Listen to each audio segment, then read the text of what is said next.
October 28, 2021ರಲ್ಲಿ Gurukiran ಅವರು ತಮ್ಮ ಮನೆಯಲ್ಲಿ ಬರ್ತ್ಡೇ ಪಾರ್ಟಿಯನ್ನು ಆಯೋಜನೆ ಮಾಡಿದರು.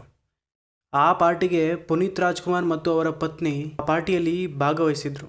ದುರಂತ ಅಂದರೆ ಪಾರ್ಟಿಯಲ್ಲಿ ಖುಷಿಯಾಗಿ ಪುನೀತ್ ರಾಜ್ಕುಮಾರ್ ಹೆಜ್ಜೆ ಹಾಕಿದರು ಮತ್ತು ನಲಿದಾಡಿದರು. ಆದರೆ ಮಾರನೇ ದಿನವೇ ಚಿರನಿದ್ರೆಗೆ ಜಾರಿದರು. ಅಂದಿನ ತಮ್ಮ ಬರ್ತ್ಡೇ ಪಾರ್ಟಿಯಲ್ಲಿ ಏನಾಯಿತು, ಪುನೀತ್ ರಾಜ್ಕುಮಾರ್ ಅವರು ಆವತ್ತು ಹೇಗಿದ್ದರು, ಎಲ್ಲ ಪ್ರಶ್ನೆಗೆ ಗುರುಕಿರಣ್ ಅವರು ಸಂದರ್ಶನವೊಂದರಲ್ಲಿ ಬರ್ತ್ಡೇ ಪಾರ್ಟಿಯಲ್ಲಿ ನಡೆದಿದ್ದು ಏನು ಅಂತ ಹೇಳಿದರು. ಅವತ್ತು ನನ್ನ ಹುಟ್ಟುಹಬ್ಬ, ನಮ್ಮ ಮನೆಯಲ್ಲಿ ಗೆಟ್ ಟುಗೆದರ್ ಇತ್ತು. ಅಂಬರೀಷ್ ಇಲ್ಲ ಅಂತ 2 ವರ್ಷ ನಾನು ಸೆಲೆಬ್ರೇಷನ್ ಮಾಡಿರಲಿಲ್ಲ.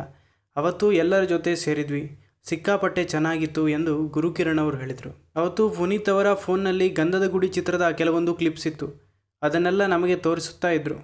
ಫ್ಯೂಚರ್ ಪ್ರಾಜೆಕ್ಟ್ ಬಗ್ಗೆ ನಾವೆಲ್ಲ ಮಾತಾಡ್ತಾ ಇದ್ವಿ, ನಾವು ಒಳ್ಳೆ ಟೈಮ್ ಸ್ಪೆಂಡ್ ಮಾಡ್ತಿದ್ವಿ ಅಂತ ಕೂಡ ಹೇಳಿದ್ದಾರೆ. ಕಳೆದ 1 ವಾರದಿಂದ ಪುನೀತ್ ಅವರಿಗೆ ಬೆನ್ನು ನೋವಿನ ಸಮಸ್ಯೆ ಇತ್ತು ಅಂತ ಆಮೇಲೆ ಗೊತ್ತಾಯಿತು. ಆದರೆ ಇಲ್ಲಿದ್ದಾಗ ಅದೇನೂ ಗೊತ್ತಾಗಿರಲಿಲ್ಲ ಮತ್ತು ಅದರ ಬಗ್ಗೆ ಅವರು ಏನೂ ಕೂಡ ಮಾತಾಡಿರಲಿಲ್ಲ. ಅವತ್ತು ನನ್ನ ಕೆಲವು ಫ್ರೆಂಡ್ಸ್ ಸಹ ಬಂದಿದ್ದರು. ಬರೀ ಚಿತ್ರರಂಗದಿಂದಲ್ಲ, ಬಿಸ್ನೆಸ್ ವಲಯದಿಂದಲೂ ಕೂಡ ನನ್ನ ಸ್ನೇಹಿತರು ಬಂದಿದ್ದರು. ಕೆಲವರನ್ನು ಪುನೀತ್ ಅವರೇ ಹೋಗಿ ಮಾತಾಡಿಸಿದ್ರು.